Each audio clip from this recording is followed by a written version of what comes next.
So we'll just do some very brief introductions. I am Matthew Sangster. I am BARS's website editor, and I'm coordinating the digital events program for BARS this year in association with Amy Wilcoxon, who's just taken over as the communications manager for BARS. Kate, do you want to introduce yourself? Okay. Sure. Hi, everybody. I'm Kate Singer. I'm the president of the Keats-Shelley Association, and we're so very happy to be partnering with BARS. Again, we did a journal workshop this summer at the Edinburgh ECR BARS conference, and we're happy to be joining you all here to talk about publishing your beautiful books. Yes. So at that conference, we did the journal workshop, and quite a lot of the questions we were sent in advance turned out to be about Monograph. So we thought, hang on, people want to know different things here as well as the things this is about. So we thought we would try and put something together transatlantically, realizing that people will be interested in publishers potentially outside their home nation, and also that this was an enduring concern for early career and scholars and postgraduates everywhere. So we worked around to some excellent publishers and series editors. We were we're delighted that everyone we wrote to agreed to be part of this roundtable. So one person is not here on the call. That's Patricia Matthew, who is teaching at this time, but she has sent comments to Kate, who will be adding those. But let's have introductions from the people who are here first. So we'll go in alphabetical order by surname in a traditional indexing manner. So Rebecca, do you want to introduce yourself? Hi, I'm Rebecca Colesworthy. I'm a senior acquisitions editor at SUNY Press, where I acquire in literary and cultural studies, especially C19 to C21, and I work on our Studies in the Long 19th Century series, edited by Pamela Gilbert, in which Kate's own wonderful book was published. I also acquire gender and queer studies, Latin American studies, African American studies, and Indigenous studies, which I mention in part because it's often exciting for me to acquire books that dovetail with more than one of those areas. I also turned my own dissertation into a book once upon a time. It was published in 2018 with Oxford, so I have firsthand experience with that fun endeavor. And I said I would mention that I am now writing what will be a once per month or every 2 months column for the Chronicle of Higher Education in the US, giving publishing advice, a genre that makes me nervous, but I am doing it anyway. And thank you all. This is an impressive crowd. It's a wonderful group. So thank you for coming. Yeah, the first column is the way I will dig the link out and stick that on the chat as we move through. Ben, would you like to introduce yourself next? Yes, yeah. Hi folks, so thanks for having me.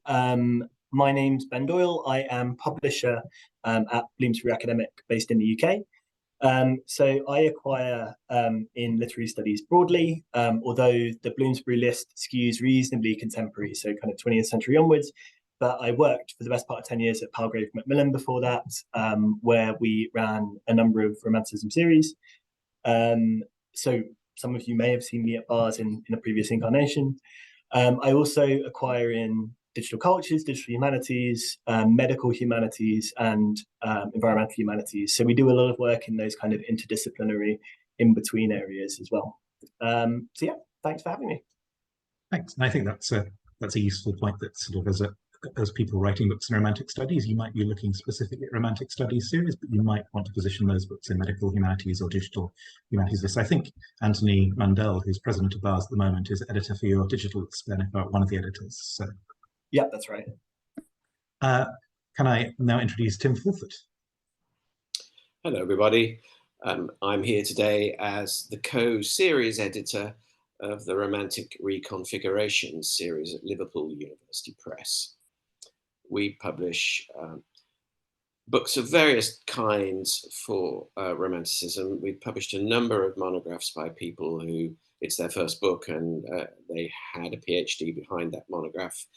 We also publish editions. Some of those have come out of PhDs. So I'm happy to talk about all those things today. Thanks, Tim. Emily? Hi, I'm Emily Sharp, and I am one of 2 commissioning editors working on the Literary Studies list at Edinburgh University Press. I work specifically on the Romantic and 18th and 19th century literature and culture lists, including our Edinburgh Critical Studies in Romanticism series, which is led by Ian Duncan and Penny Fielding.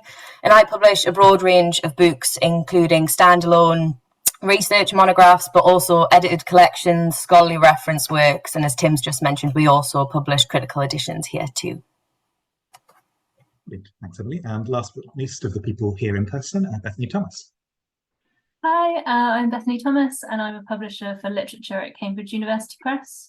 I primarily look after 18th and 19th century British literature and Romanticism, with smaller lists in European literature and book history.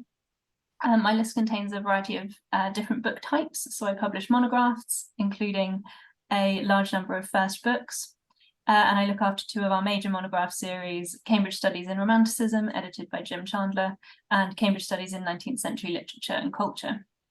I also publish a range of student books, reference projects, and also a list of literary scholarly editions, and the odd trade project as well. My list comprises both first-time authors as well as authors who've worked with the press for many decades, and I'm always equally happy to receive proposals from either category. And Kate, are you happy to channel Tricia Matthew? So Tricia is sorry that she can't be with us all today. She's been at a workshop at Grasmere for the week and is just flying back today, but she wanted me to kind of vocalize for her that she, along with Manu Chander, is editing the series Race in 19th Century Literature and Culture for Oxford University Press. For those of you who might not know about the series, it aims to publish scholarly monographs that attend to the racial and imperial logics that structured the conceptual and material worlds from which literatures of the long 19th century emerged. The series opens a space to consider the complex relationships between, on the one hand, issues such as the polarization of racial science and the ecological consequences of rapid colonial expansion, and on the other, literary production. And if you would like to hear more about this, she has a little bit more description and also a discussion of how they view editing. So please ask about that if you're interested in this series. Brilliant. So the way we're going to run this workshop is that a number of people who are here pre-submitted questions. So in a couple of cases, quite specific questions, but also kinds of more general questions that will help people introduce the series. So we're going to run through those questions first, which will hopefully cover some topics that are of general applicability and concern. We've got a sort of a vague plan and order for doing those, which we may diverge from if things occur to people while other people are talking. So we have a certain amount of structure, but also some looseness there as well. We will hopefully move through that in somewhere between 35 and 45 minutes. And after that, we will take questions from anyone here about any aspect of monograph publishing, and between us, we will try and answer as fully as we can. There is a Q&A function on this Zoom call at the moment. So if you can you please add questions that occur to you to that rather than to the chat, just in case the chat ends up moving fast and the questions get lost. If they're put in the Q&A function, then they're saved and we can make sure that we address all of those, although I will try and pick things up from the chat if need be. So we have 7 questions to work through. And the first question that was sent to us, or I reordered them slightly to make them into a little bit more of a story about the processes of publishing. The first question is, what advice would you give people who are writing their PhDs and want to produce projects that will convert well into first monographs? Ben agreed to answer that question first.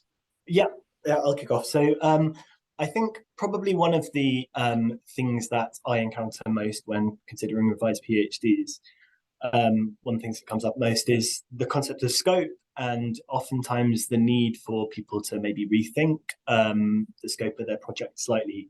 The thesis is by its nature, sort of perfectly correctly, often quite focused and quite specialized. So I guess while kind of writing up, being mindful of the fact that further down the line, you might be kind of required to broaden the focus of the project, and thinking about how you might do that along the way. will stand you in pretty good stead, I think, when it comes to approaching an editor. Thanks, Ben. Rebecca, I think you were going to speak next because the US thesis is slightly different from the UK thesis, so the context shifts. Yeah, well, I above all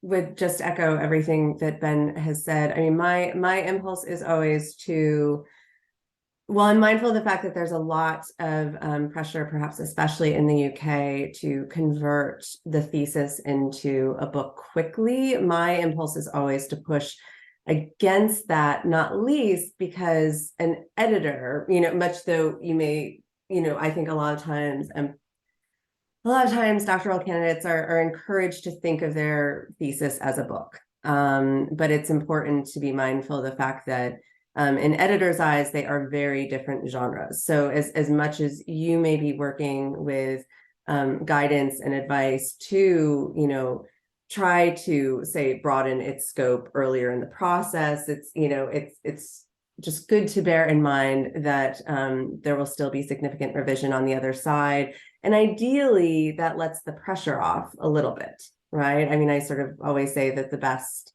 dissertation or best thesis is a done thesis, and I genuinely think that that is true.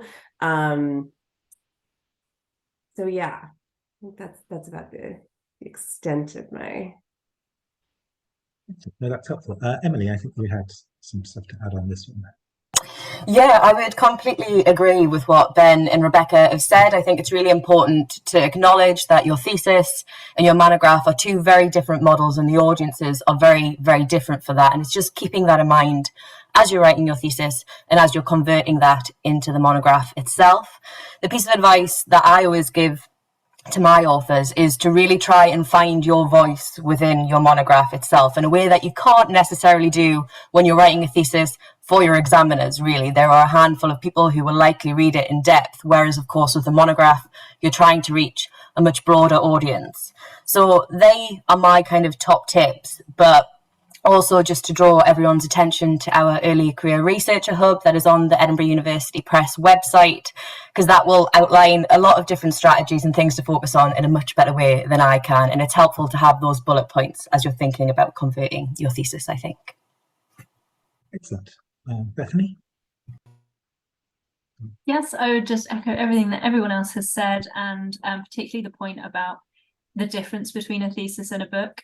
Just because an unrevised thesis won't necessarily make a good book doesn't mean that it's not a good thesis, or that it couldn't form a sort of basis or one aspect of a really excellent future book project.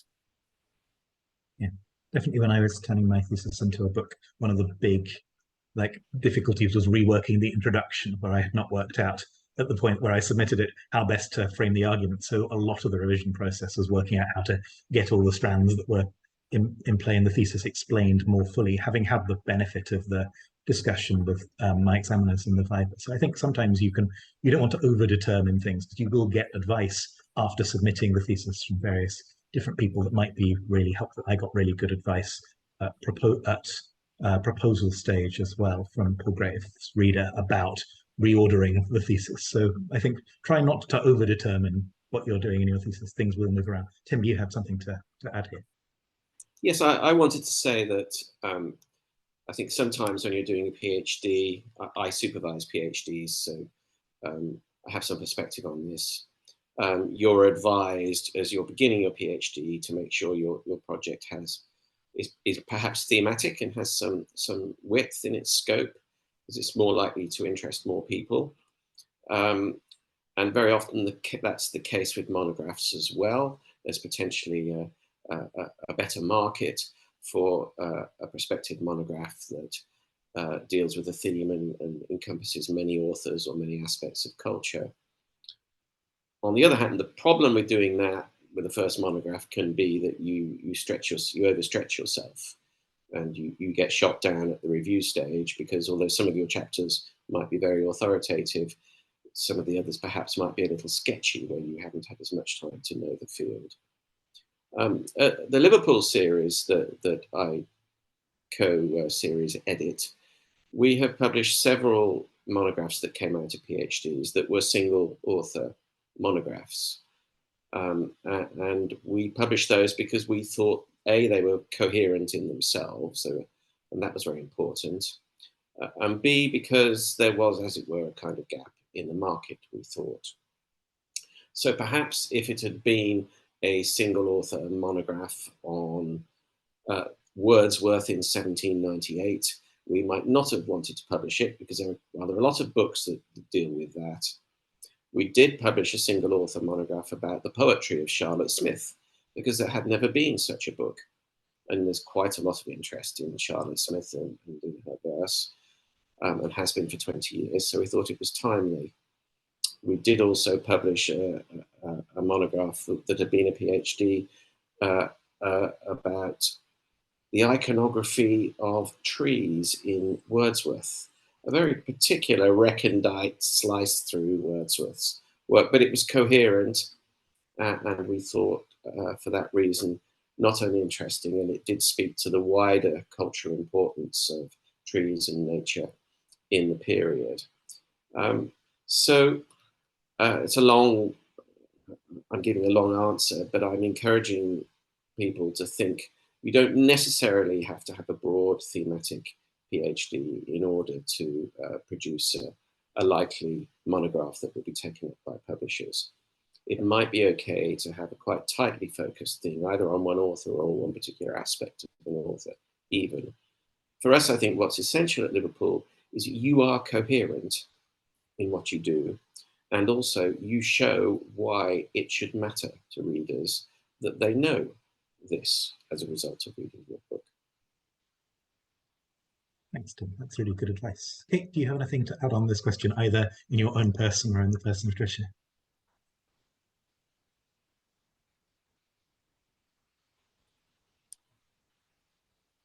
Sorry about that.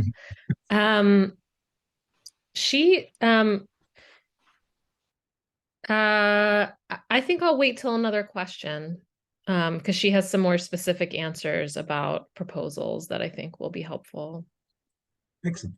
We have a question already in the chat, which is about at what stage you should approach publishers about turning your thesis into a monograph, which is actually already the second question we have. So what is the best time to start work on your monograph proposal? Does this differ in UK and US context? I think we agreed that Emily was going to kick off for this question. Yeah, I'm very happy to answer that question. And I suppose to answer the question in the chat as well, I would encourage you to think about who you might want to approach and to start talking with the editors at as early a stage as you would like to. We're all very approachable people. We're interested in the work you're doing. We're happy to give kind of help and advice, even at a very early stage in the project. So in terms of reaching out to editors, talking about the projects themselves, I would honestly say do that as early as you feel comfortable doing so. I think the proposal, on the other hand, is a slightly different circumstance because that's really formulating your ideas and putting them down on paper. And I think, again, the decision when to do that is very much down to personal preference. I know some people like to do it whilst they are working on their PhD. Some people prefer just to leave their PhD for a few months, a few years, and then come back to it. So very much about having those conversations with editors, with your colleagues, with your supervisors and the likes, and working out what is best for you in your personal circumstances. And I think the really big thing to think about here is the job market in particular, in the implications of when you submit that proposal and how you submit that proposal for your career and your career trajectory.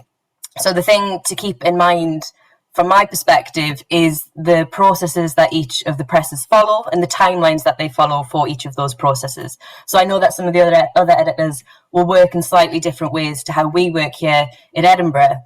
But at AUP, we ask for a fully detailed proposal and we ask for 1 or 2 sample chapters. And that is what we will need to move forward to external review here at AUP. So the process in terms of getting a contract and getting that fixed down works slightly different at AUP than it might do at other publishers, and that is something that I really think should inform your decisions in terms of when you should be working on the proposal, who you should be submitting it to, and the processes that will be followed.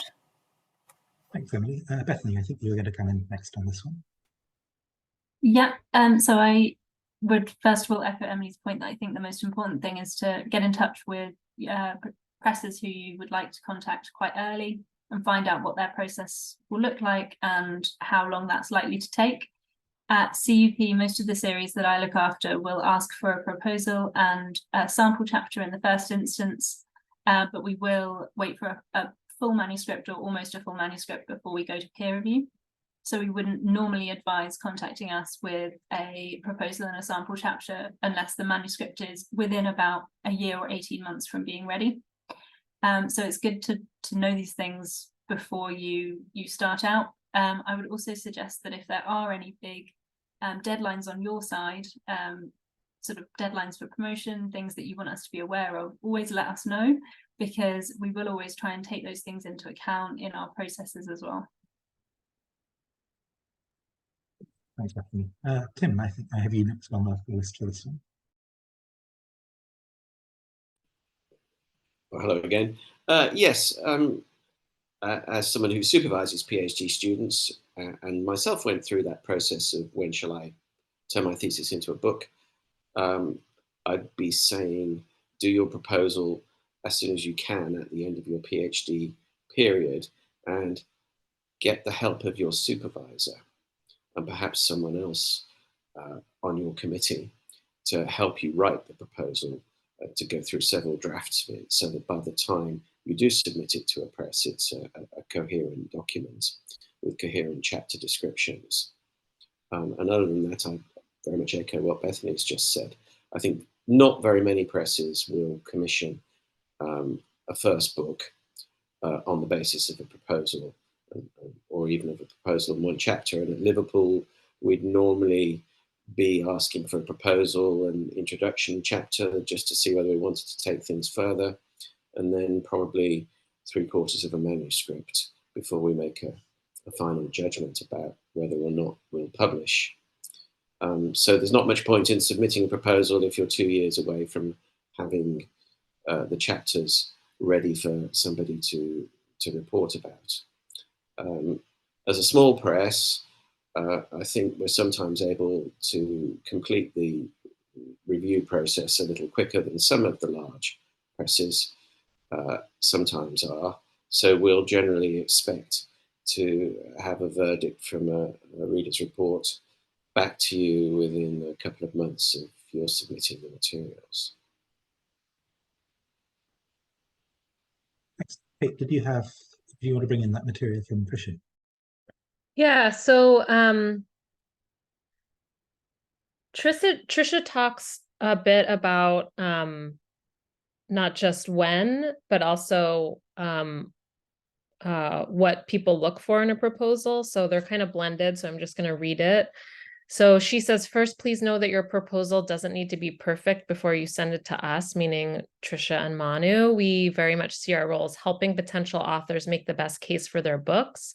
That said, the best proposals we've seen are explicit about showing that the book advances an argument primarily through literary text, often in dialogue with other cultural documents and objects from the period.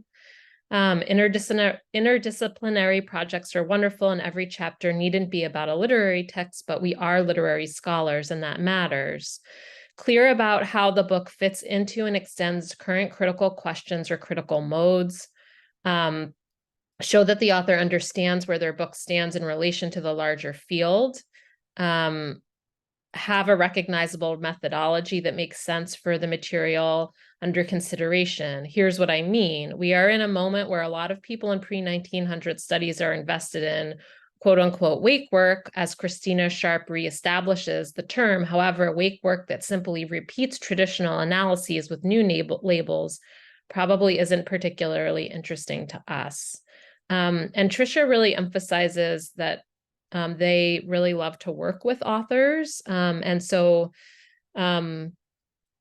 you know, one point of advice that I was always very scared of editors when I was a junior scholar, but remember that they are people who love books and love to publish books. And so, you know, having a conversation with them, not just to see if they might accept your proposal, but to kind of understand what they're interested in and how your work might fit with the press is a really good idea, even though it's scary. I would also say that as Tim suggested, having people read your proposal, and thinking about it as a conversation in terms of who your audience is. So I work at a small liberal arts college in Massachusetts, where I'm lucky enough to have several amazing romanticists who work in the same geographical location. So I shared my book proposal with them, but I also shared it with some of my non-romanticist scholars, and just having people engage in the conversation, not just to see if they were interested, but also for me to kind of explain to non-romanticists whether they were considered themselves Victorianists or medievalists, and kind of getting the opportunity to talk more about what I was passionate about in the project really helped me then go back and re-articulate it for not just a romanticist audience, but, you know, people who are interested in, for example, gender or queer studies. So that was really helpful. And my last piece is later in the workshop, I'm going to post a link for the Keats-Shelley Association mentoring project. And we've begun to kind of tinker with and expand the mentoring project. And so one thing we are going to try to offer those of you who are interested in is a proposal workshopping mentoringship. So if you're interested in having or being matched with another romanticist who might look over your proposal once you have it drawn up, we would love to match you with either another colleague at the same, you know, who's also writing a proposal, or a colleague who, you know, has published many books and would be happy to read and give advice.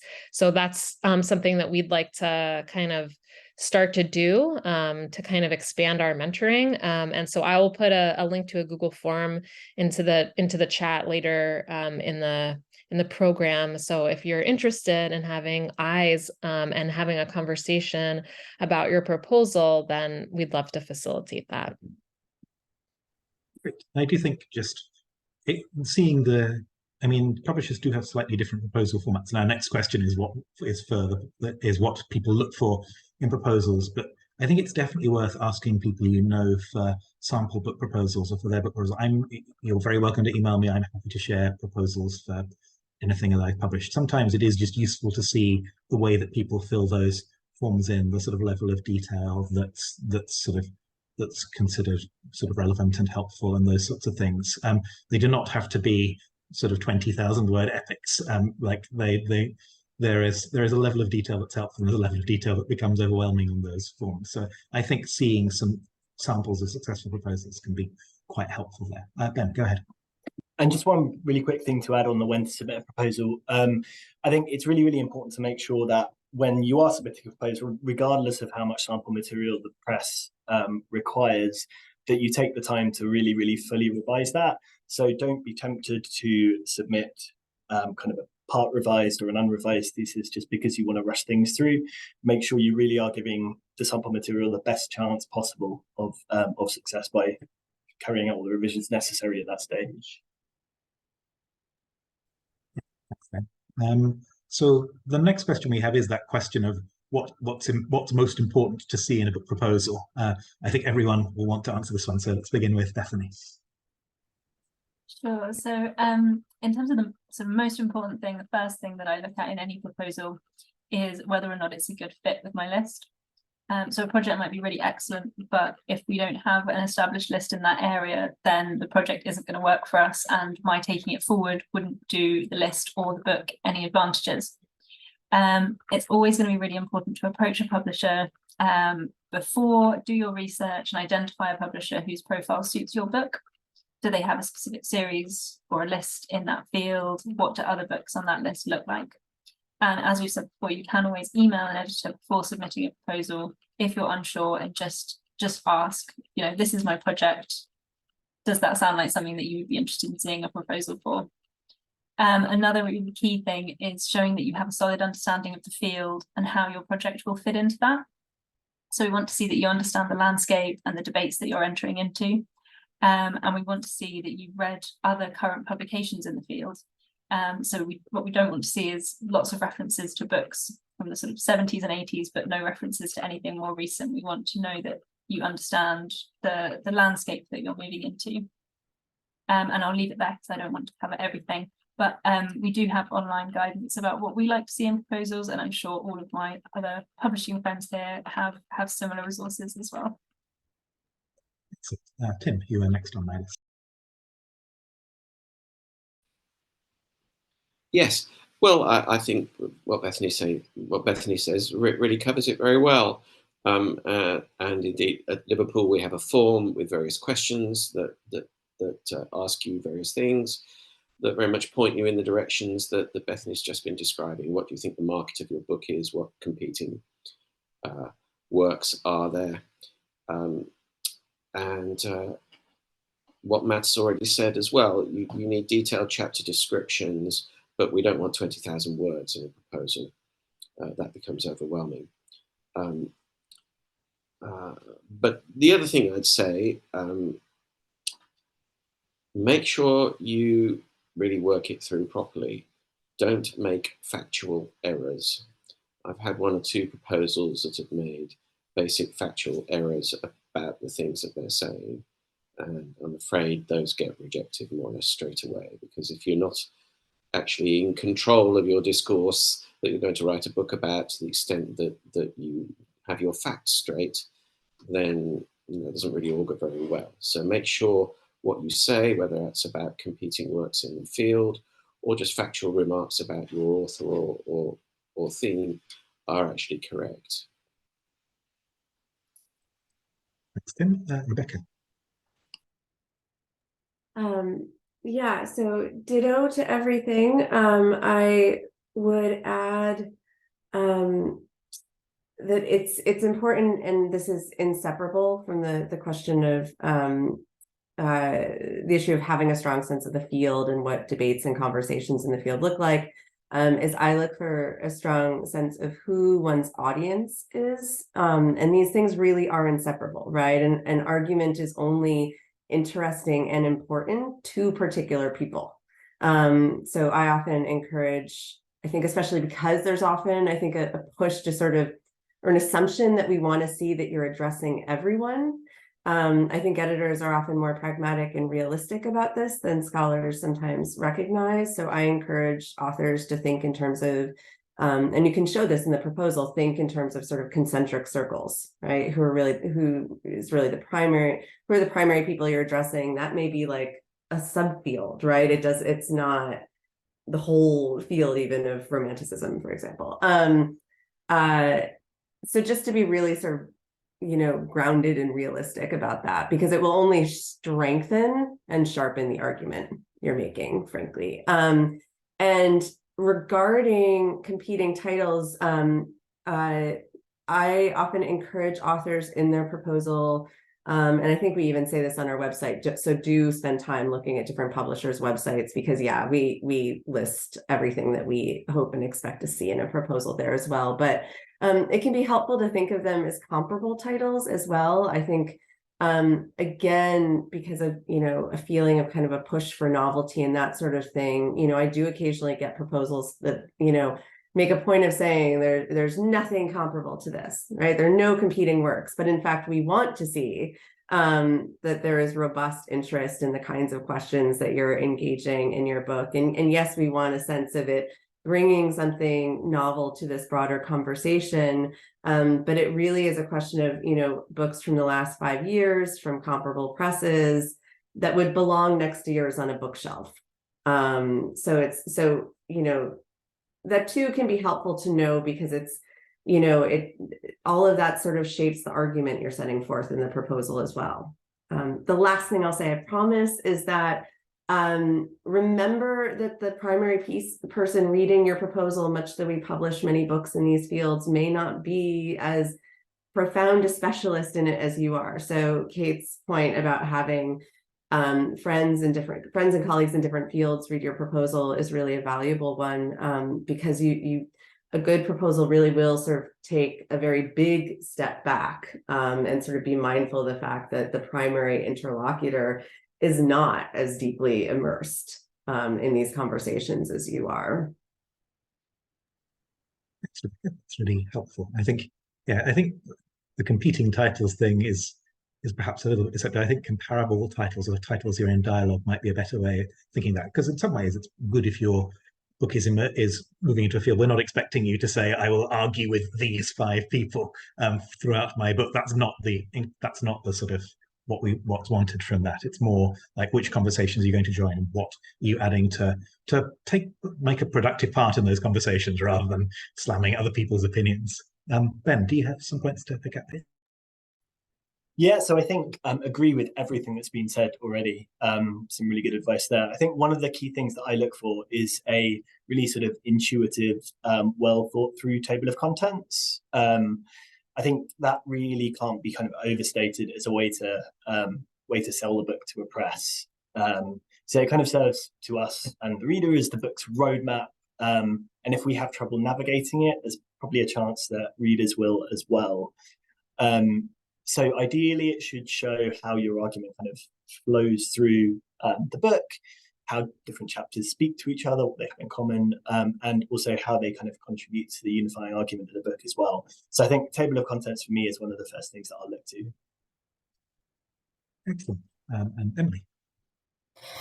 I would also agree with everything that all the others have said. I think the fit for the list is really important for me. And so I suppose just making a really clear rationale for your book, explaining to me as the editor who is not necessarily a specialist in this subject, why it's needed and how it moves the field forward. And as everyone else has already said, that doesn't need to be novelty, but it is showing what it will contribute and how it links with the other literature in that area. So I really would recommend focusing on the competing and comparable titles.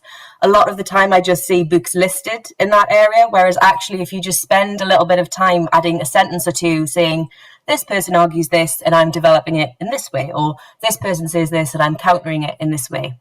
That 1 or 2 sentences is making a huge case for your book. And so I think focusing on the audience and the market is also a really... Can you hear me? You went weirdly muted just at the end of that. But I don't know when I went off there, but I got a big notification saying you're muted. So I'm guessing that my point came across. So in terms of the content of the proposal, I think I would reiterate what other people have said, focusing on the topic itself, on the market and the audience. But I also just want to call up the kind of really more granular details that sometimes get forgotten. So for me, as an editor, details about the table of contents, the chapter abstracts that Ben's already mentioned, but also kind of chapter lengths, overall word lengths, if you want illustrations and the likes. It all really helps me to get an idea of what the book is going to look like and to get an idea of how we can push the book forward, how we can market it, how we can sell it. So those ideas as well, even though it might seem small, they're really important to include within the proposals as well. Brilliant. Thanks, Andy. Kate, did you have anything you wanted to add for this one, either from yourself or Trish? Okay, the next question is another one that I think everyone wants to answer, which is what advice would you give for picking a publisher for a first monograph? And we're going to sort of go in the reverse order for the previous question for this one, so as to balance things. So Emily, I'm afraid this is you again to kick us off with this one. Back to me. So again here, I would recommend people looking at our early career researcher hub, because we've got a specific guide on this that doesn't just focus on EUP, but helps you to think about how you're going to formulate your book and the kinds of presses you should be reaching out to. So for me, it's kind of calling back to that question about a fit for the list. So it's spending a time looking through a publisher's catalogue, especially the books that you've been referencing a lot within your thesis and that you're working alongside, thinking who is publishing these and considering approaching those kinds of presses initially with your project. So the individual books and the kind of theories and methodologies that you're using are helpful to think about. Series, of course, a few of us have discussed the series that we've got. I apologise if you can hear my dog in the background. He always makes an appearance. So yeah, thinking about series as well, looking at the kind of books that are being published in that series, the kinds of areas that those series are focusing on, and whether your book would fit within those series given that. And on top of that, I would kind of also call back to those things we've already talked about in terms of timelines for reviews, for contracts, and for getting the book published as well, because it's not just the review timelines that change between publishers, but it is also the production schedules as well, which are all things that people need to take into account, especially with the first book. And I'm going to leave it there because my dog is still going crazy and I think I need to go and get him. No worries. Ben, go ahead. Yeah, agree with all that. I would say talk to your colleagues, look at what kind of books you're reading at the moment, where are the key series that are sort of really, really vital for the field. And also it's worth it as kind of a way in, it's worth approaching series editors directly, I think, as well. Ultimately, as acquisition editors will have the sort of commercial final decision on whether or not a book gets signed. But if you get a series editor on the side, you're kind of 75% of the way there, I'd say. So yeah, key lists, key series, colleagues, and try the series editors directly. Excellent. Rebecca. Yeah, so I suppose we should acknowledge that I mean, admittedly, a huge part of this is a lot of this will depend on the institutional position that you're in and advice you and who will be judging your work down the line. It's, you know, I mean, I'm mindful of these institutional factors mattering quite a bit, and sort of how you know the field and where others who will potentially be evaluating down the line think you should have published. And that inevitably does factor into these things, and it's part of fit, in my view, right? That is part of how you are determining fit. And I would just I would actually here just circle back to some of what we were talking about earlier in terms of processes and timelines. So, I mean, fit is about, and identifying fit is about subject matter and substance, but also knowing how presses work and being aware of what you need when, and being aware of presses, processes, and timelines. And so that all is very much a part of determining that as well. Yeah. Tim.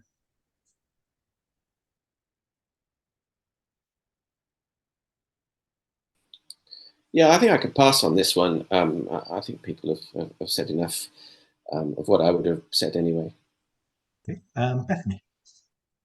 Yep, I think everyone's done a really good job. I think the only thing that I would add, which I think is still more of a consideration probably for the UK and Europe than it is in the US, particularly with the ref in the UK, is if you are interested or obliged to publish your work open access, then it's a good idea to see what the publisher's green and gold open access policies look like as well.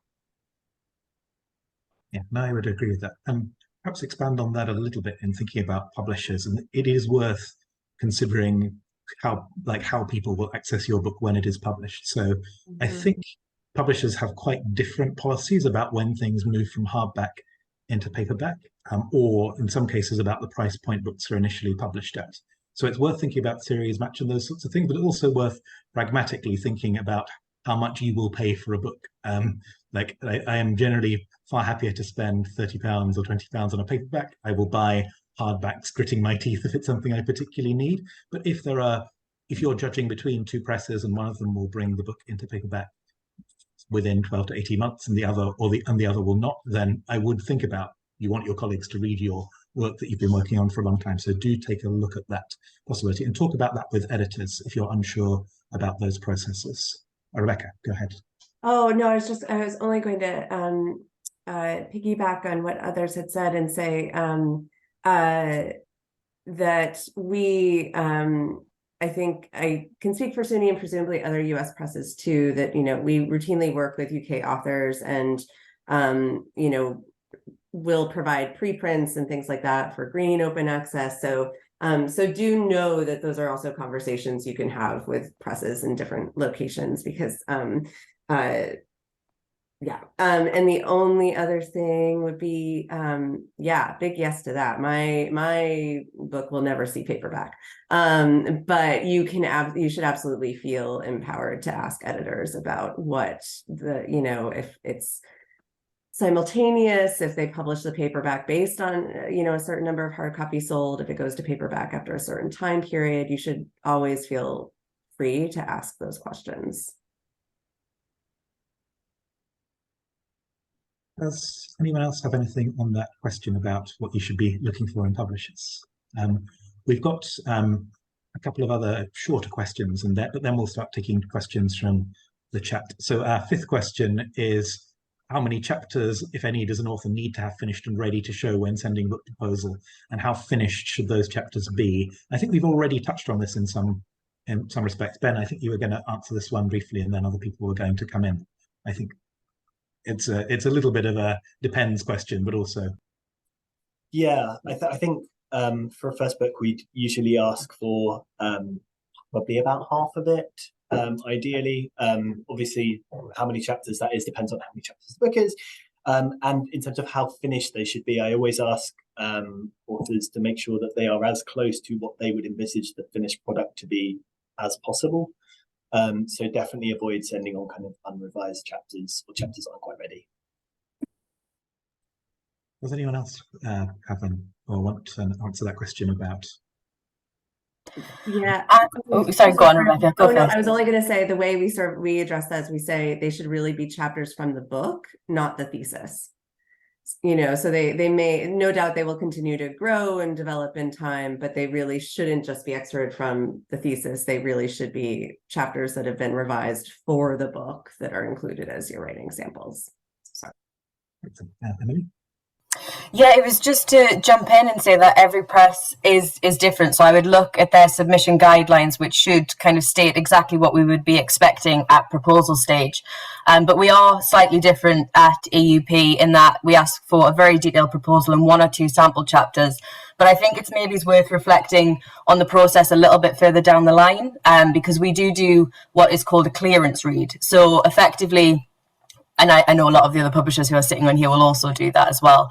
So we send out the proposal and the sample materials for review. We get the external feedback on that, and we make a decision internally about whether to proceed based on those sample chapters in the proposal. You are then, of course, able to work through your material using that feedback from those reviewers over the course of a few months or however long it will take to do that. And you submit the full manuscript, which then goes back out for external review.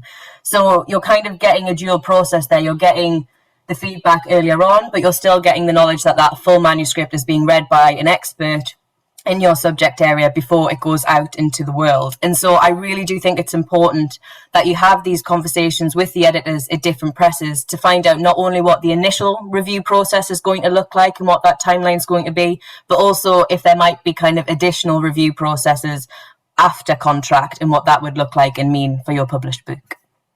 Thanks, that's really helpful. Kate's been posting some of Tricia's response in the chat. Kate, do you want to pull up the highlights for that, just because the recording won't necessarily capture the chat? Yeah, sure. So Tricia suggested for their series to send a proposal and at least 1 chapter, a good chapter. And then she did want to highlight that for OUP to send out the manuscript for review, they do require the full manuscript. But she suggested that if you don't have that yet, that they are very encouraging of you sending the proposal in a chapter. They are what she calls editors. They like to edit and they like to help people through the process of moving from proposal and, you know, sample chapters through to help shape the manuscript. And she also included the email address for the series if you want to reach out to them. Brilliant. I think that probably, unless anyone else has any comments on that question, let's just move on to the final 2, which are short, and then we can take up the questions that have been placed. Please, if you can, put the questions in the Q&A box rather than in the chat. I'll pick them up from the chat and try and make sure everything gets answered, but the Q&A keeps things at the top. It's just a little bit easier to track. So our penultimate question is a sort of counterintuitive question in some ways. Is it more advisable to publish a thesis as a monograph or as separate articles built on selected chapters? Rebecca, I think you were going to take this one first. Yeah,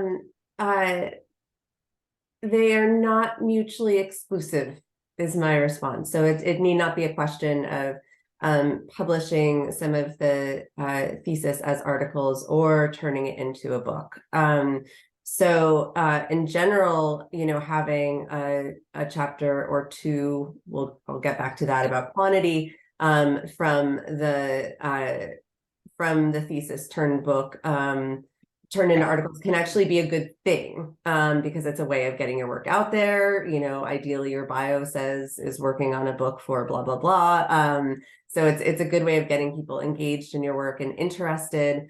Often there is concern on the part of authors about, well, how much is too much of the thesis / book to have published in article form.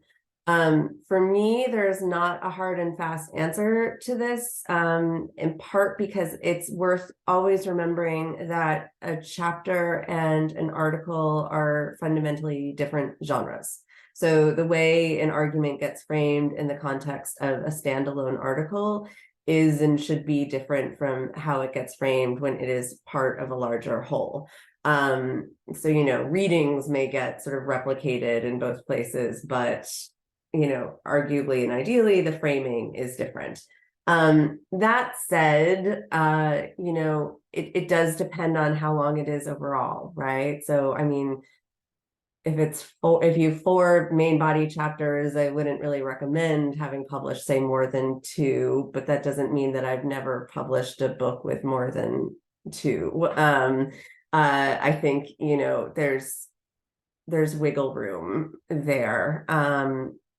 But do others want to chime in on that? I mean, I've heard people say like 30%, but you know, that maybe like a quarter of a few different chapters has been integrated in articles different places or something. You know, I personally find it hard to quantify. Yeah, does anyone else want to come in on that, or the sort of broader question that Patrick Vinson's posted in the chat, which is, does it make a difference whether you publish a chapter or other part of the book in a good scholarly journal? Tim, go ahead. What I did myself when I was doing my PhD is, I think, what I recommend, rather than publishing a bunch of articles and then attempting to gather them and put them in a monograph, which I think would be less attractive to publishers for a first book, that they feel that a good chunk of it or more has already been published. I found perhaps what was the more marketable or sexy, if that's the word, core of my thesis argument was, and did that as the monograph. And then there were some technical things that were less likely to interest a wider audience that I published as specialist articles in scholarly journals. So I think that's a way around thinking about it. Concentrate on what you think will make the really good book from your work first, and then stuff that you cut out, then you can concentrate on how to make that stuff you've cut out into an interesting journal article, which will then have the effect of, as it were, publicizing your book, because it'll get your name around a little bit and create a bit more of a debate around your book. People will see your stuff in journals. Yeah, and I think that's really good advice. That should really be looking early career.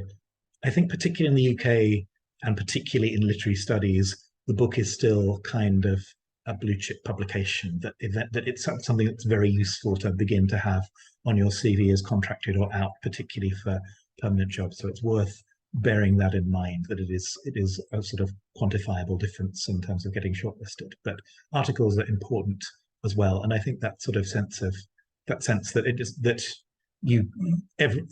it's worth thinking about using some parts of your thesis articles, some parts of your thesis for the book, perhaps the same parts of the thesis for both things. I have a chapter in my book that's about the authority of the reviews, but also I published a part of that earlier in the context of a collection about adaptation, which is about how the reviews effectively make destructive adaptations of the things that they review, which achieve far more popularity and circulations than the actual books in many cases, and become the primary means by which people judge those. And that's not a strand that's heavily emphasized in the version that's the book, which is more about how reviewers construct their authority. But you could use a lot of the material there, and I've acknowledged the connection there. But you will find, as Rebecca says, that the length of an article, the length of a book of chapter in a narrative collection often be quite a lot shorter than a chapter in a book. So it might be that if you publish something, it's reinflected for a particular context as an article, but then usable as part of the larger argument that a monograph is constructing.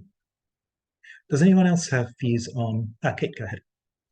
Yeah, I would add to that by saying that sometimes, or I found it was helpful to think about the conference paper, the journal article, and the book chapter as three different but related genres, and kind of thinking about what are the needs or kind of qualities in each of them that make them kind of special and maybe even exciting, but also different, was kind of helpful in trying to figure out, like, well, what is a book chapter and what does it do, or what's like special about it versus what's a conference paper, and what can you kind of do in a conference paper that you might not be able to do in a book chapter. And I think that's also just helpful. It was helpful for me to realize there are all these kind of different genres in the academic career that you are constantly learning. From like recommendation letters to, I don't know, like reports to for your committee, but to start to think about kind of there are these different genres that you get to learn and participate in.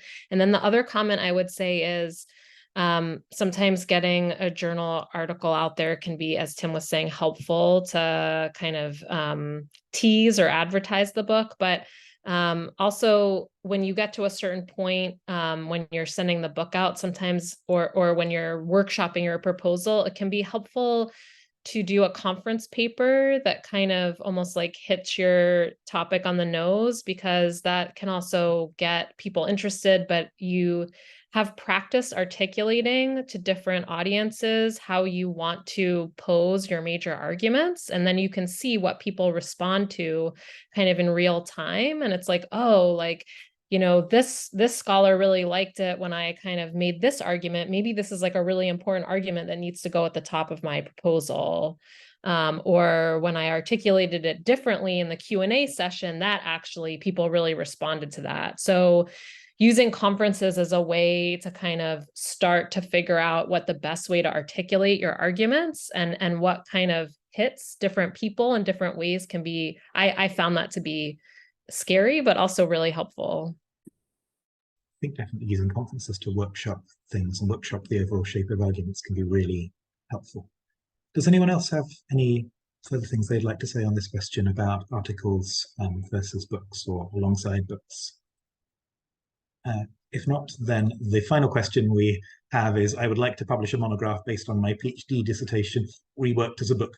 However, my dissertation is currently open access due to my institution's policy. Is there any problem with that? This was something people were very nervous about when I finished my PhD, when things were just about being put into repositories. And I think we can be reassuring here and say the answer generally is no. Publishers do not care whether your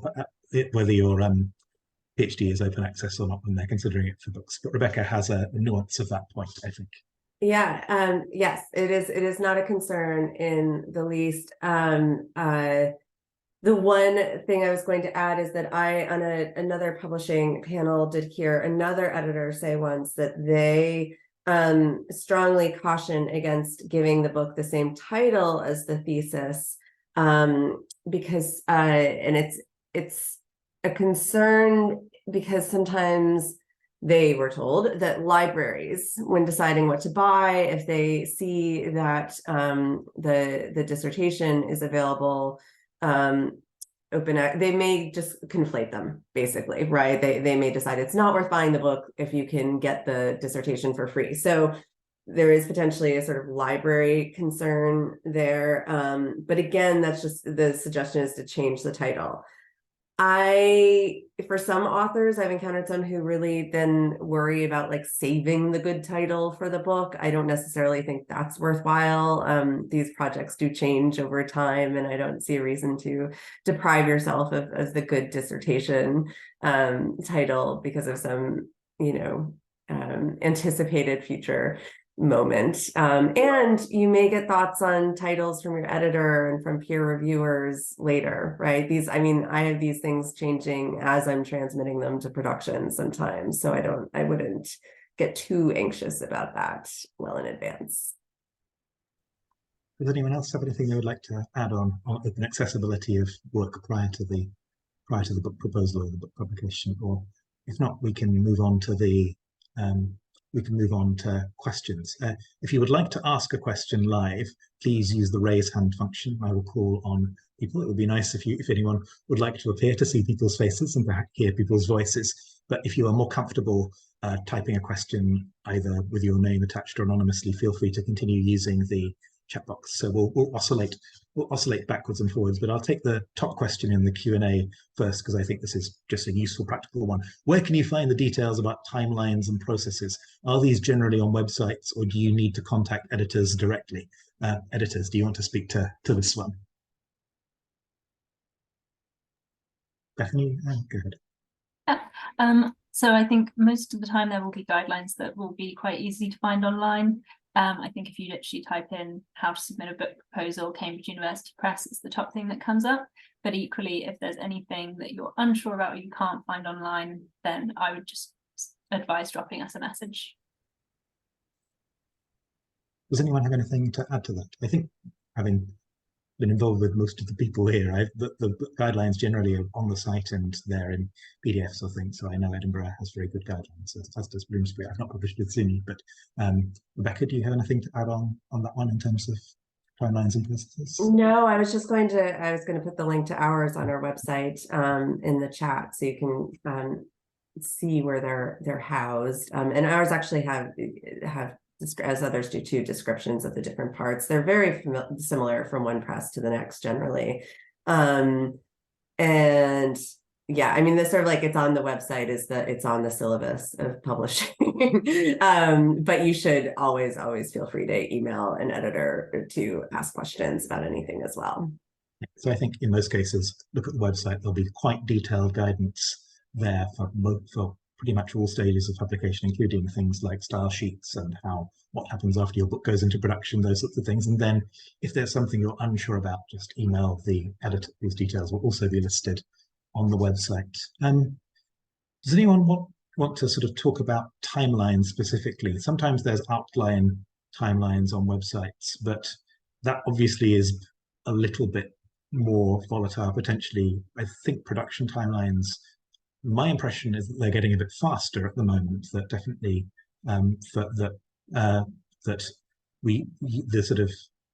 the guideline I was used to be given that would take about a year, and the last couple of books I published have been out more like 8 months.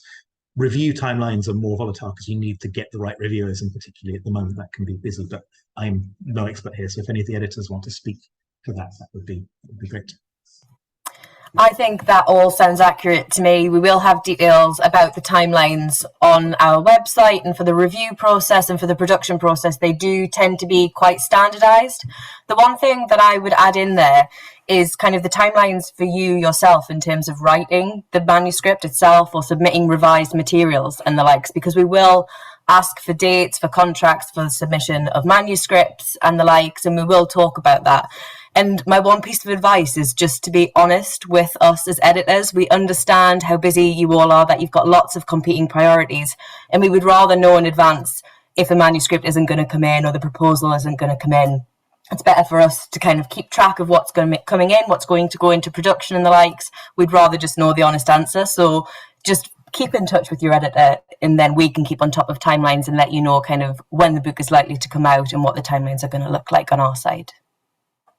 I think that's a good piece of advice. Don't promise to deliver the book soon. All of these presses produce a large number of books. Yours is not going to make or break a quarter, but if you are emailing like constantly the day before it's due in asking for more time, that's far more awkward for the press than if you approach sort of 3 months ahead of the submission deadline and say, I really need quite an extended additional period. And then that can just be stuck in the diary and there's no chasing or awkward bureaucracy to do there.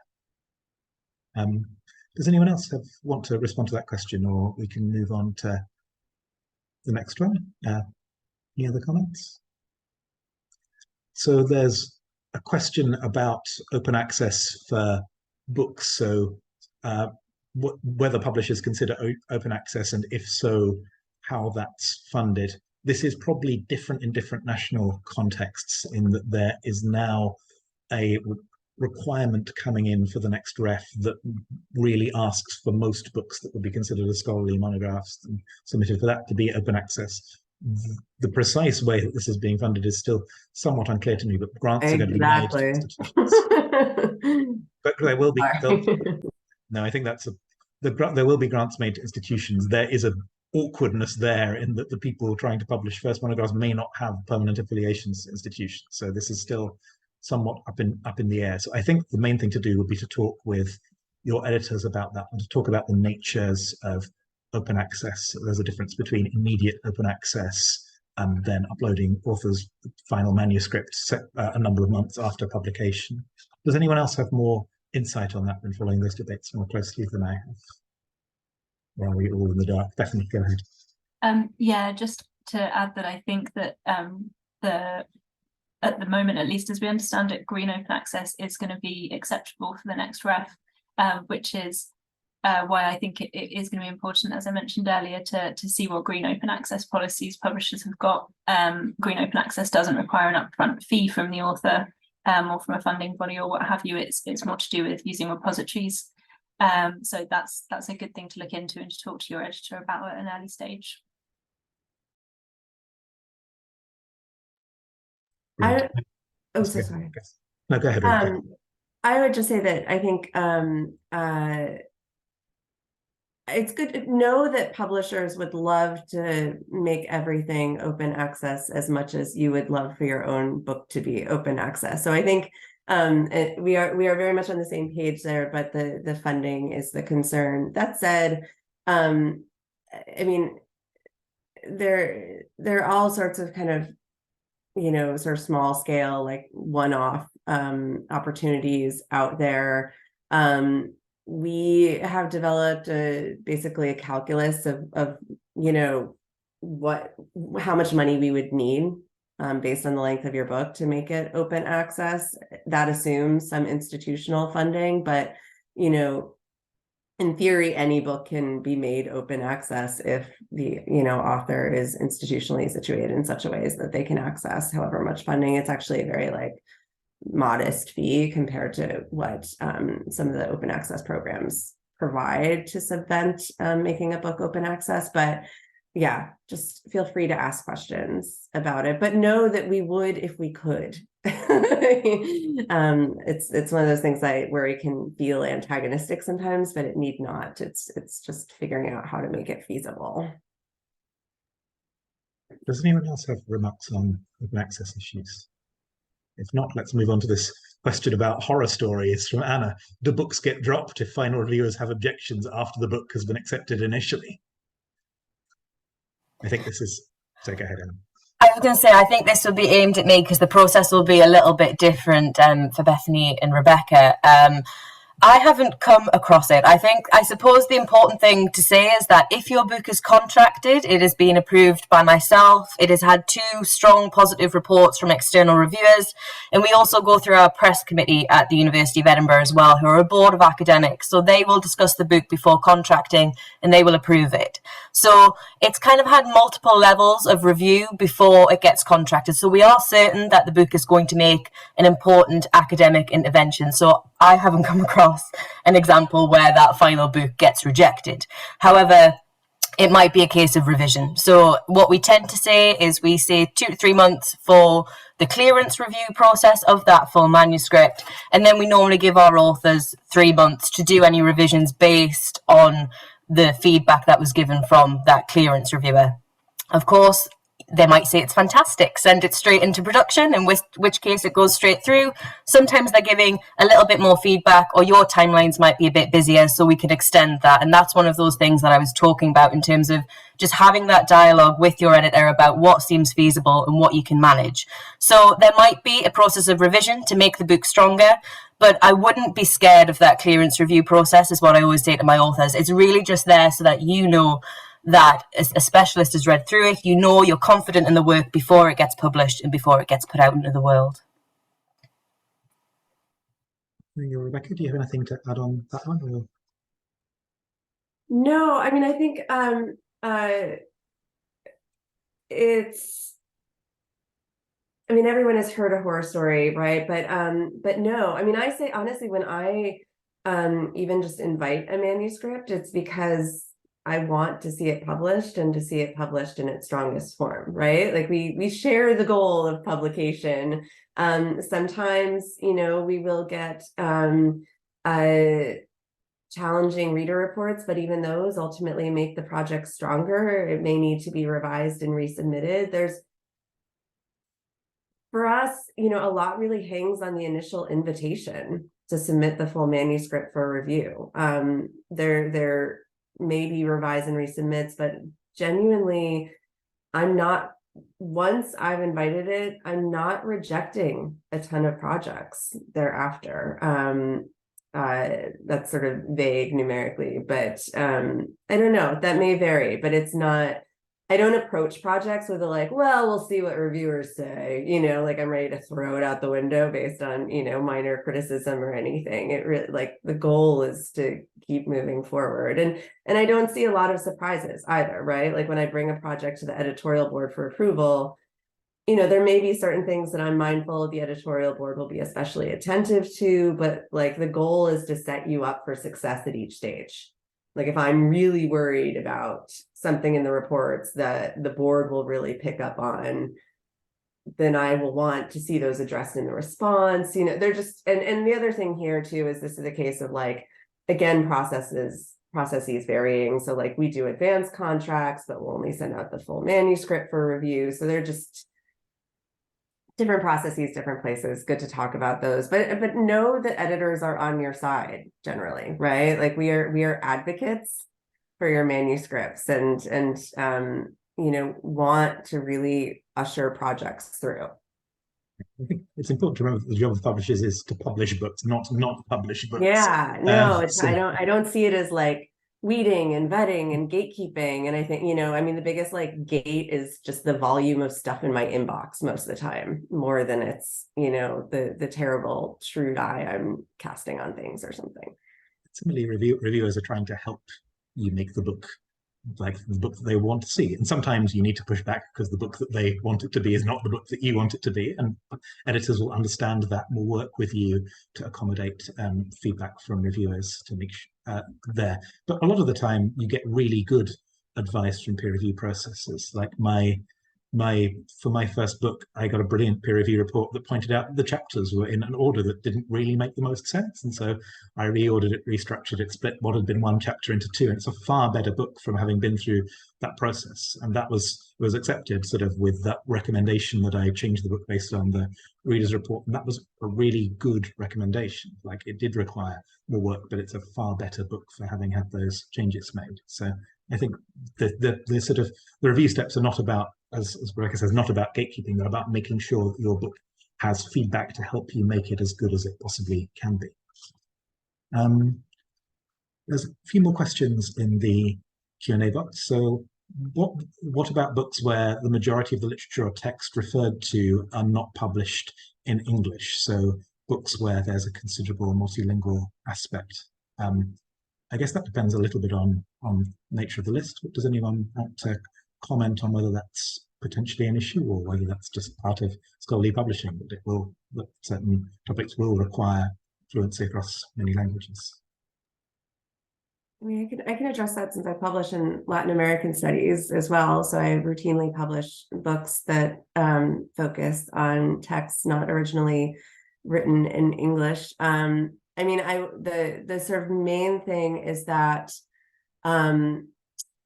given that we are a US-based press, we ask that any quotes be translated into English. And sometimes then it can be a question, should I include the original and also the full English translation throughout? And that sort of depends. It depends on length. It depends on, you know, do readers really need the original for some reason? Can you put brief excerpts from the original in brackets afterward as relevant? But I mean, maybe this all circles back to the question of fit in terms of the you know, the work typically published by the press and whether they are, you know, commonly publishing books on text written in other languages, but it's not, I mean, it's not sort of fundamentally an issue, I don't think. Bethany and Emily, would you broadly concur with that, or would you like to come in and add something there? Yeah, I think I broadly agree with that. It's not something that I come across a huge amount, given that most of my list is English literature. But I'd say, you know, if that is the conversation that you're entering into, then obviously those are the references that you're going to put. And as Rebecca said, it's just about whether or not you're submitting it to the press where it's going to be the best fit. So we have about 10 minutes left, so if you have a burning question you've not yet asked it now, or hold your peace, or ask it in a different forum.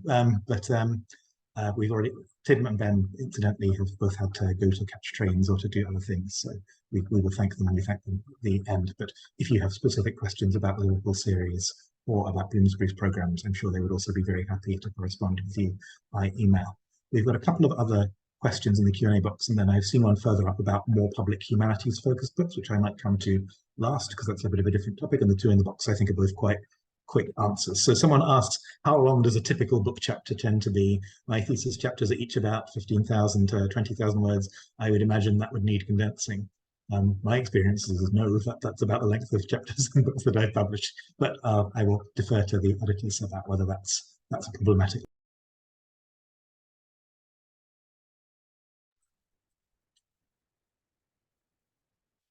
Does anyone have comments on that? I think it very much depends on the book and how you're approaching it. From my perspective, 15,000 seems quite big. One of the things that we're looking for is kind of readability of the book itself, and sometimes 15,000 can seem really, really chunky. So it's within those chapter abstracts in the proposal, really clearly outlining what is included within each chapter to give us an idea of why those chapters are as long as they are. And that's some of the feedback that we can give as editors in terms of, could these chapters be reorganized in a different way or split in a different way, or actually for the topic that you're working on, are longer chapters more useful? So I think it very much depends on the book. It wouldn't completely put me off, but in certain circumstances I would sometimes recommend condensing chapters down a bit. I think one thing that is worth saying with that in mind though is that at EUP, our advice for monographs is 80 to 90,000 words. That's including references and bibliographies. If you go above that word count, the price point of the book starts to go up quite considerably. So, you know, 15,000 word chapters in an 80,000 word book, I'm not sure how many chapters you're going to fit in with that when you're thinking about introductions and conclusions as well. So as well as thinking about the chapters, it's worth thinking about how that relates to the size of the overall book and the arguments that you're making. Yeah, I guess I would just kind of reiterate that it really depends on the overall size. That's what we're going to be a lot more interested in. Our range is slightly higher. We're more sort of 80 to 120,000 words for a monograph. So 15,000 words doesn't sound so bad within that, but it really depends on the topic and how you think you best want to divide up the word count. But I think that overall word count is what you really need to keep an eye on, because that is something that, you know, if a book project comes in and it's 300,000 words, I'm not going to get any further through the proposal than that. So it's really that is the main thing to keep in mind, I would say. Rebecca? Yeah, for what it's worth, my chapters were long. Mine were like 20,000 each, and I mean, I was sort of like, this is my kitchen sink moment. Like, this is probably the only monograph I'm ever publishing. Like, it's all going in. And I do actually, it all felt very necessary. They let me put it all in, but I actually, I mean, I do sometimes wish that I had actually sort of like thought through readability and in that way, and condensed and figured out how to really turn it into an 80 to 90K word book, for what it's worth. And that's not because I don't think, you know, I think like length can be really valuable. It's not that the material isn't important. It's not, you know, it's it probably sounds like terribly utilitarian, but there just is a practicality to what people can consume. And it's the nature of the beast to sort of mine monographs for what's useful anyway. But you know, if that's helpful, I will defend that like form should fit content until the end of time. And my own was like 135,000 words ultimately, but it is worth thinking, both because publishers are often looking for closer to 80, 90, and because it can make a difference in terms of how many people actually read your book, which is something authors care about. It can be worth trimming. Yeah, I would say cutting never hurts. And often authors will really push back when you ask for cuts, especially if they are going to be a bit more significant. If you're saying you need to cut 20,000 words, people will say, oh, I can't do that. But then actually once they've done it, they'll say, this is a better book for having done that. So, you know, our upper limit is 120,000, but we do prefer things to be closer to a sort of max of 100,000, for all the reasons that have already been covered. Mm-hmm. Do you have anything to add on this experience from own book editing experience? I mean, I write long to think, but that means I need to edit carefully. So my PhD got to 140,000, then had to come down to 100,000, and then my book crept up to 140,000 again, but with the addition of quite a lot of additional material, but also quite a lot of winnowing through those processes. And I think it is okay to have a 20,000 word chapter if that 20,000 word chapter is doing something particular. Like I have chapters with 3 separate biographical case studies, and you need a certain amount of time to conduct that biographical case study. But I think you should ask yourself, what are you doing with those words? Do they need to be there? If they do, you can make an argument for them. But it is worth thinking about whether there's more descriptive stuff or stuff that is a repeated example or something along those lines. Do sort of think about your readers. Do they need everything here? If they do, that's fine. If not, then try and narrow it down so that they can move on to the next book or be less intimidated in picking up your book to start with. I don't know whether anyone else has anything else on the question. We've got one more question in the chat about whether it's fine to have a chapter that is basically a verbatim an article that you've published. I don't know whether any of the editors want to speak to that. My sense is that probably happens quite rarely because of the different lengths of the article and the book chapter and the need to integrate what might have been an article into a book with at least a different introduction and conclusion. But Rebecca, do you have an answer for this? I was just gonna I'll give a sort of practical response, which is that you should be mindful of the fact that anything you're reprinting shouldn't really require formal permission, but may require formal permission. So I'll give the sort of like boring permissions answer, not the like as an editor answer. But I don't know, my life is permissions. My life is just answering email questions about permissions all the time. So so for journal articles, you will have probably signed like a 1-page contract that makes it very explicit that you have the right to reprint your own work in a book that you author. This is very common. Like most right scholars like sign these things all the time, may or may not even save them. And then suddenly when it's time to prep your book for transmittal to production, you realize, oh no, do I need permission for this? And you're trying to figure out who to email at the press.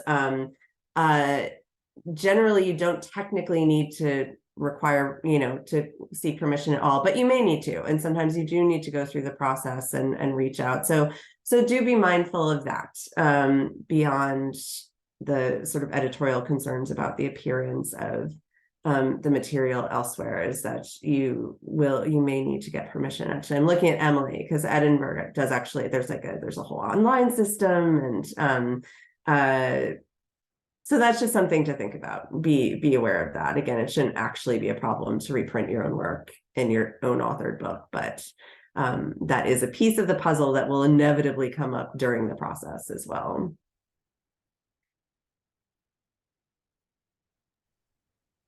Does anyone have anything to add to that one? Okay, should we take there's 2 questions in the chat I don't think we've answered, so we will take those and otherwise wrap up so that people can go, well, people in the UK can go and have dinner, people in the US can go and have lunch, perhaps, depending on which coast. So we've got a question. Do you have any guidance for proposing a book with a more public humanities audience in mind? Specific presses, I assume, would not be interested in such a monograph. I guess there's a question of degrees here in that there might be certain kinds of books, including first books that are taken to trade presses rather than academic presses. I know Richard Hewitt's first book about mapping the nation is with Granta, I think, or something along those lines. So there are often those will be a slightly different process. It might involve having conversations with agents and those sorts of things. Lots of first monographs will not be formatted in a way that trade presses will be super interested in. So I think it's worth thinking very carefully about whether your book will generally have the genuinely have that sort of kind of appeal. And also, it's worth bearing in mind that academic presses can publish in different ways. So I've just published a more introductory book on fantasy with Bethany and Cambridge. And part of the proposal for that was, I said to Bethany, I would like this to come out in paperback at £20 so that students can actually buy it when it first appears. And because we'd had that discussion early on, CP was able to make that happen. So it's not going to be in every branch of Waterstones or something like that, but it is going to be available early from those sorts of things. So I think it's worth thinking about this as a question of degrees, and then thinking about, sorry, Becky, you can answer this far more fully. No, I was nodding to everything you were saying. I think there are many different publics. So the question is, who's that public? And also, can you really give a strong sense of its likelihood to reach them? So, I mean, on the, so if it's like, oh, this has a public humanities bent, but, from our perspective, that means maybe a few hundred more people are likely to buy it. That's not enough for us to warrant issuing a paperback right out of the gate, which we would presumably have to do if it's not a sort of traditional monograph. I mean, these are we're, always gauging the likelihood of that market to figure out if we're well poised to take the risk of publishing and distributing in that way right off the bat. Does that make sense? But if it's if it's an introductory book and there really is sort of course adoption potential, right? Again, this is a sort of like, who is the public in the public humanities? Then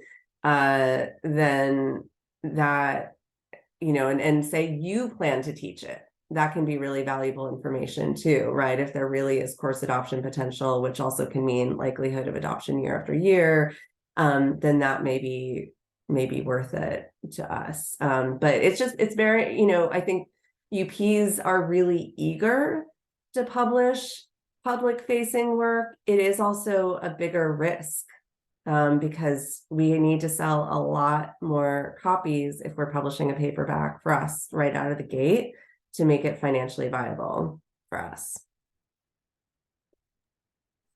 Does anyone else have comments on that question? Bethany, you mentioned that you do trade books for CP as well. So maybe can you say a bit about the difference that you would expect in the proposal and in the scoping? Yeah, I guess trade books would tend to be first books is one thing that I would say, because often with a trade book, for it to do well, the author is going to need a profile already. So they're going to need to have built that up, with maybe some more academic work first, or maybe doing some more public humanities type work in order to get a kind of a following. But yeah, I guess on this point, I would just kind of echo the two things that have been said already about being realistic about the audience, and the fact that, as Matt said, I think publishers, we do want to be flexible. We do want to do something that's going to work for your book. So there are options there if we think that a book genuinely will perform, to that level. But as Rebecca said, that has to be quite high level in order for us to be able to make that work. Yeah. So I think, trade books tend to be something that we invite more than that we just receive a proposal for. So yes, I think generally with first books, it's not going to be the case, but just, be realistic about the audience, but, feel free to have a conversation with the editor about your aspirations and your hopes for the book and see what works out. And I guess we could repeat some advice from earlier in the conversation that if you're thinking of publishing a book that's trying to go with a with a sort of a trade press rather than academic press. Talk to academics who published with those presses. There are a number of people you can mention. Similarly, it's just good to get advice about the process and those sorts of experience, and to consider the implications. Like sort of there's this weird thing with academic books, in that you will get some financial reward for publishing academic books, but a lot of it's about that sort of process of it being the thing you need for your tenure file or those sorts of things. The ways that trade books work are quite different in some respects, so it's worth informing yourself through workshops and through conversations with people who've worked in those fields. But also, I think Bethany's caution that if you're changing your thesis into a trade book, that's probably a considerably longer and more involved process in most cases than changing your thesis into a first monograph. So that might also be something to bear in mind. We have a final question here about copy editing. So Patrick Vincent, can you say a bit more about copy editing? How much help can we expect from copy editors? Do all presses rely on freelance editors?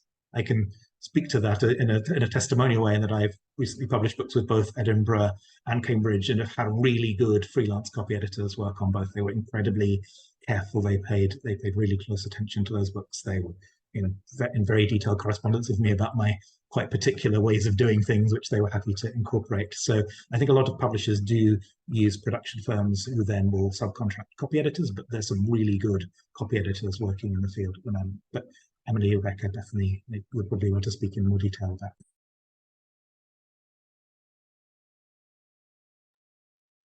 Yeah, we do, as Matt said, we use suppliers for our copy editors, but we have pools of copy editors who we use for different subjects. It is very closely vetted, we monitor it very carefully. So we wouldn't expect it to be a subpar experience in any way. It should be a helpful experience where the copy editor is really engaging with the work and helping you to improve it, if anything. So yes, it should be great. A lot about grammar from my last copy editing round. I should be using such as instead of like in many cases. I do think that one thing to note there is that copy editing for your book to remain on schedule often has to happen in quite a particular window. So do be aware of that and talk with the press if you're going to be very busy at a point during the production schedule, so that they can try and get things to line up, so you have proper time to go through the copy edit version of your book, and just make sure, because copy editors are experienced, but they don't know everything that you know. That's why you're writing the book and not them. And so having that input can be good. I think we are probably better wrap, because Kate needs to go, and I think we are past the end of our time. Kate, do you have anything you want to say to round us off about the mentoring program or about other aspects of publication? No, I put the link in the chat again. So if you're interested, or if you know somebody, one of your friends or colleagues who might be interested, please circulate it to them, and you'll be hearing more from us soon. Excellent.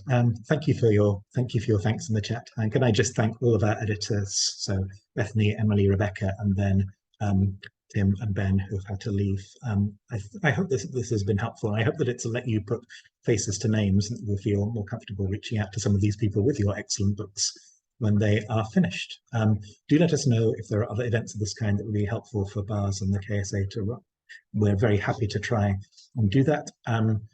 For BARS, I will just plug that we'll probably have another digital event coming up in the autumn. We're going to do a new initiative with the Wordsworth Trust involving joint digital events, the first of which we hope will be in January, and we'll have a call for people to propose digital events, looking probably for one in March and one in May that will be coming out later on. We're also very close to be able to announce BARS 2024, which will be at Glasgow in late July, from the Tuesday the 23rd to Thursday the 25th, with some events before and after. So keep your eyes peeled for more about that. Otherwise, I think it just remains for me again to thank our editors for being part of this, and all of you for coming along. Yeah, see you at the next BARS digital events. Thanks very much.